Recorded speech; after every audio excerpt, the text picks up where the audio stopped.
السلام عليكم. تعالوا معايا النهاردة هنعمل معاكم صينية رهيبة جدا بالبزلة، وهنعمل عليها طبقات غريبة جدا، بس طريقتها رهيبة، هتديكي طعم ونكهة. بصوا بسم الله ما شاء الله، الصينية دي اتنسفت مرة واحدة. يلا بينا نشوف المكونات ونشوف الطريقة.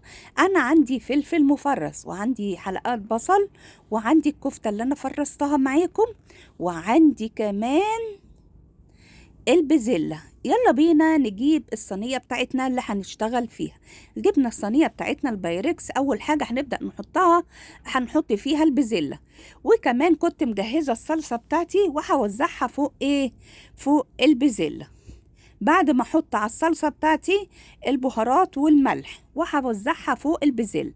يلا بينا بعد كده هنبدأ نرص حلقات البصل فوق البزلة عشان تبقى تحت الكفتة، عشان عندي ناس بتاكل الكفتة من غير صلصة.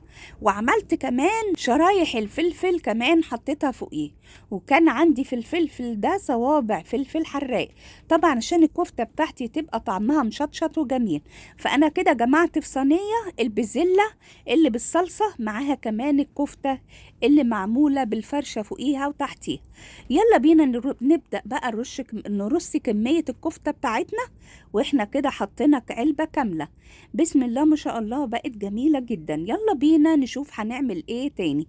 هنبدأ نرص حلقات البصل تاني، وحلقات البصل هتبقى دي فوق الكفتة.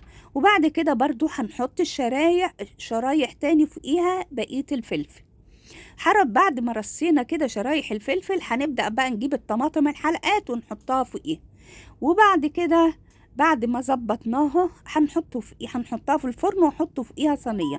ما عملتهاش بفين ولا اي حاجه، انا هحطها في الفرن واحط عليها صينيه، وهسيبها لغايه ما تتحمر خالص، عشان ابقى ضمنت البزله بتاعتي استوت، وضمنت كمان ان الكفته بتاعتي تستوي.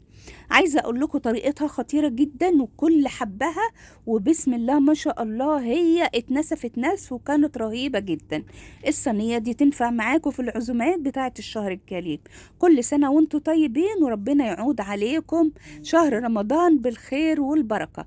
نبدا بقى في الوقت ده نجيب كده زيت الزيتون ونرش على الوصفه. بعد بقى ما رشينا كده معلقتين زيت الزيتون، نبدا بقى نحطها في الفرن. حطيناها في الفرن بتاعنا، هنبدأ بقى نشوفها بعد ما طلعت من الفرن.